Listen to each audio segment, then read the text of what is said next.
Cricket का जन्म England में 500 साल पहले अलग अलग नियमों के तहत खेले जा रहे गेंद और डंडे के खेलों से हुआ था। बैट अंग्रेजी का एक पुराना शब्द है जिसका सीधा अर्थ है डंडा या कुंदा। 17वीं सदी में एक खेल के रूप में क्रिकेट की आम पहचान बन चुकी थी और यह इतना लोकप्रिय हो चुका था कि रविवार को चर्च न जाकर मैच खेलने के लिए इसके दीवानों पर जुर्माना तक लगाया जाता था। 18वीं सदी के मध्य तक बल्ले की बनावट हॉकी स्टिक की तरह नीचे से मुड़ी हुई होती थी। इसकी सीधी सी वजह यह थी कि उस समय बॉल को लुढ़काकर अंडर आर्म फेंका जाता था और बैट के निचले सिरे का घुमाव बल्लेबाज को गेंद से संपर्क साधने में मदद करता था। इंग्लैंड के गांव से उठकर यह खेल कैसे और कब बड़े शहरों के विशाल स्टेडियम्स में खेला जाने वाला आधुनिक खेल बन गया, यह इतिहास का एक दिलचस्प विषय है। दक्षिण पूर्व इंग्लैंड में खोजा गया यह गेंद और डंडे का खेल आखिर भारतीय उपमहाद्वीप का जुनून कैसे बन गया। इस खेल की कहानी इसलिए भी दिलचस्प है क्योंकि एक ओर जहां उपनिवेशवाद और राष्ट्रवाद की बड़ी कहानी इससे जुड़ी है, तो दूसरी ओर धर्म व जाति की राजनीति ने भी एक हद तक इसका स्वरूप गढ़ा। क्रिकेट की एक दिलचस्प खासियत यह है कि पिच की लंबाई तो 22 गज होती है, पर मैदान का आकार और प्रकार एक सा नहीं होता। हॉकी, फुटबॉल जैसे दूसरे खेलों में मैदान के आयाम तय होते हैं, वहीं क्रिकेट में इनका कोई आयाम तय नहीं है। एडिलेड ओवल की तरह मैदान अंडाकार हो सकता है तो चेन्नई के चेपॉक की तरह लगभग गोल भी। मेलबर्न क्रिकेट ग्राउंड में छक्का लगाने के लिए गेंद को काफी दूरी तय करनी पड़ती है, जबकि दिल्ली के फिरोज शाह कोटला में थोड़े प्रयास में ही गेंद सीमा रेखा के पार चली जाती है।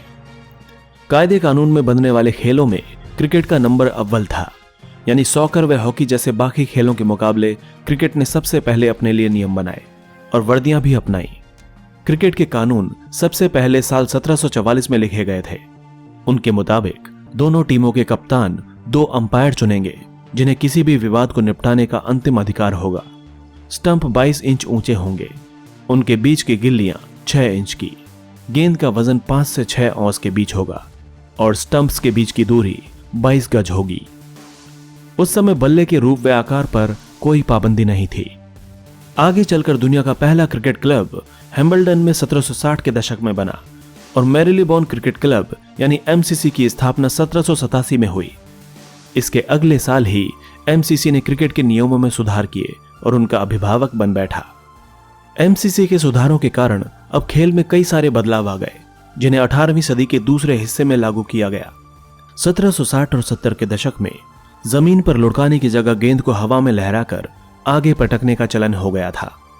इससे गेंदबाजों को गेंद की लंबाई का विकल्प तो मिला ही, अब वे हवा में भी चकमा दे सकते थे और पहले से कहीं तेज गेंदें फेंक सकते थे।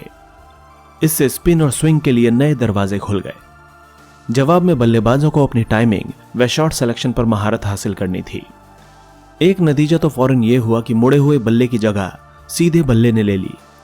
इन सब बदलावों की वजह से हुनर व तकनीक महत्वपूर्ण हो गए, जबकि ऊबड़ खाबड़ मैदान या शुद्ध ताकत की भूमिका कम हो गई। गेंद का वजन अब 5.5 से 6.25 औंस तक हो गया और बल्ले की चौड़ाई 4 इंच कर दी गई। यह तब हुआ जब एक बल्लेबाज ने अपनी पूरी पारी विकेट जितने चौड़े बल्ले से खेल डाली थी। पहला लेग बिफोर विकेट नियम 1774 में प्रकाशित हुआ। लगभग उसी समय तीसरे स्टंप का भी चलन हुआ। 1780 तक बड़े मैचों की अवधि 3 दिन तक हो गई थी और इसी साल 6 सीम वाली क्रिकेट बॉल भी सामने आई। 19वीं सदी में ढेर सारे बदलाव हुए। वाइड बॉल का नियम लागू हुआ, गेंद का सटीक व्यास तय किया गया, चोट से बचाने के लिए पैड और दस्तानों का इस्तेमाल होने लगा, बाउंड्री की शुरुआत हुई, जबकि इससे पहले हर रन दौड़कर लेना पड़ता था, और सबसे अहम बात, ओवर आर्म बॉलिंग कानूनी ठहराई गई। क्रिकेट के मैदान के आकार का अस्पष्ट होना उसकी ग्रामीण शुरुआत का सबूत है। क्रिकेट मूलतः गांव के कॉमन्स में खेला जाता था। कॉमन्स में ऐसे सार्वजनिक और खुले मैदान थे जिन पर पूरे समुदाय का साझा अधिकार होता था। कॉमन्स का आकार हर एक गांव में अलग अलग होता था, इसीलिए ना तो बाउंड्री तय थी और ना ही चौके। जब गेंद भीड़ में घुस जाती तो लोग क्षेत्र रक्षक या फील्डर के लिए रास्ता बना देते थे ताकि वह आकर गेंद वापस ले जाए। जब सीमा रेखा क्रिकेट के नियमों का हिस्सा बनी तब भी विकेट से उसकी दूरी तय नहीं की गई। नियम सिर्फ यह कहता है कि अंपायर दोनों कप्तानों से सलाह करके खेल के इलाके की सीमा तय करेगा। इंग्लैंड में क्रिकेट के आयोजन पर अंग्रेजी समाज की छाप साफ है। अमीरों को, जो मजे के लिए क्रिकेट खेलते थे, शौकिया खिलाड़ी कहा गया और अपनी रोजी रोटी के लिए खेलने वाले गरीबों को पेशेवर यानी प्रोफेशनल कहा गया। अमीर शौकिया दो कारणों से थे। एक, ये खेल उनके लिए एक तरह का मनोरंजन था, खेलने के आनंद के लिए, न कि पैसे के लिए खेलना नवाबी ठाट की निशानी थी। दूसरा, खेल में अमीरों को लुभा सकने लायक पैसा भी नहीं था। पेशेवर खिलाड़ियों का मेहनताना वजीफा, चंदे या गेट पर इकट्ठा किए गए पैसों से तय किया जाता था। सीजनल होने के कारण खेल से साल भर का रोजगार तो नहीं मिल सकता था। जाड़े के महीनों यानी ऑफ सीजन में ज्यादातर पेशेवर खिलाड़ी खदानों में काम करते थे या कहीं और मजदूरी करते थे। शौकीनों की सामाजिक श्रेष्ठता क्रिकेट की परंपरा का हिस्सा बन गई। शौकीनों को जहां जेंटलमैन की उपाधि दी गई, तो पेशेवरों को खिलाड़ी या प्लेयर्स की उपाधि दी गई। मैदान में घुसने के लिए उनके प्रवेश द्वार भी अलग अलग थे। शौकीन जहां बल्लेबाज हुआ करते थे, वहीं खेल में असली मशक्कत और ऊर्जा वाले काम जैसे तेज गेंदबाजी खिलाड़ियों के हिस्से आते थे। क्रिकेट में संदेह का लाभ यानी बेनिफिट ऑफ डाउट हमेशा बल्लेबाज को ही मिलता है। उसकी एक वजह यह भी है, क्रिकेट बल्लेबाजों का ही खेल इसलिए बना क्योंकि नियम बनाते समय बल्लेबाजी करने वाले जेंटलमैन को तरजीह दी जाती थी। शौकिया खिलाड़ियों की सामाजिक श्रेष्ठता का ही नतीजा था कि टीम का कप्तान पारंपरिक तौर पर बल्लेबाज ही होता था। इसलिए नहीं कि बल्लेबाज कुदरती तौर पर बेहतर कप्तान होते थे, बल्कि इसलिए कि बल्लेबाज तो आमतौर पर जेंटलमैन ही होते थे। चाहे क्लब की टीम हो या राष्ट्रीय टीम, कप्तान तो शौकिया खिलाड़ी ही होता था। 1930 के दशक में जाकर पहली बार अंग्रेजी टीम की कप्तानी किसी पेशेवर खिलाड़ी यॉर्कशायर के बल्लेबाज लेन हटन ने की। हॉकी व फुटबॉल जैसे खेल तो अंतर्राष्ट्रीय बन गए थे, पर क्रिकेट औपनिवेशिक खेल ही बना रहा, यानी ये उन्हीं देशों तक सीमित रहा जो कभी ब्रिटिश साम्राज्य के अंग थे। इसने उन्हीं देशों में जड़ें जमाई जहां अंग्रेजों ने कब्जा जमाकर शासन किया था। इन उपनिवेशों जैसे कि दक्षिण Africa, Zimbabwe, Australia, New Zealand, West Indies और कीनिया में क्रिकेट इसलिए लोकप्रिय खेल बन पाया क्योंकि गोरे बाशिंदों ने इसे अपनाया, या फिर जहां स्थानीय अभिजात वर्ग ने अपने औपनिवेशिक मालिकों की आदतों की नकल करने की कोशिश की, जैसे कि भारत में। हालांकि ब्रिटिश शाही अफसर उपनिवेशों में यह खेल लेकर जरूर आए, पर इसके प्रसार के लिए खास तौर पर वेस्ट इंडीज व हिंदुस्तान जैसे गैर गोरे उपनिवेशों में उन्होंने शायद ही कोई प्रयास किया। क्रिकेट खेलना यहां सामाजिक व नस्ली श्रेष्ठता का प्रतीक बन गया और अफ्रीकी कैरेबियाई आबादी को क्लब क्रिकेट खेलने से हमेशा हतोत्साहित किया गया। वेस्ट इंडीज में पहला गैर गोरा क्लब 19वीं सदी के अंत में बना। भारत में क्रिकेट की शुरुआत। औपनिवेशिक भारत में क्रिकेट नस्ल व धर्म के आधार पर संगठित था। भारत में क्रिकेट का पहला सबूत हमें 1721 में मिलता है, जो अंग्रेज जहाजियों द्वारा कैम्बे में खेले गए मैच का ब्यौरा है। पहला भारतीय क्लब कलकत्ता क्लब 1792 में बना। पूरी 18वीं सदी के दौरान क्रिकेट भारत में सिर्फ अंग्रेजों द्वारा और उनके क्लबों व जिमखानों में खेले जाने वाला खेल था। उस समय हिंदुस्तानियों को इस खेल के लायक नहीं समझा जाता था और ना ही उनसे खेलने की उम्मीद की जाती थी। भारत में क्रिकेट की शुरुआत का श्रेय बंबई के जरतुश्तियों यानी पारसियों के छोटे से समुदाय को जाता है। व्यापार के चलते सबसे पहले अंग्रेजों के संपर्क में आए और पश्चिमीकृत होने वाले पहले भारतीय समुदाय के रूप में पारसियों ने 1848 में पहले क्रिकेट क्लब की स्थापना बंबई में की, जिसका नाम था ओरिएंटल क्रिकेट क्लब। पारसी क्लबों के स्पॉन्सर और फाइनेंसर थे टाटा व वाडिया जैसे पारसी व्यवसायी।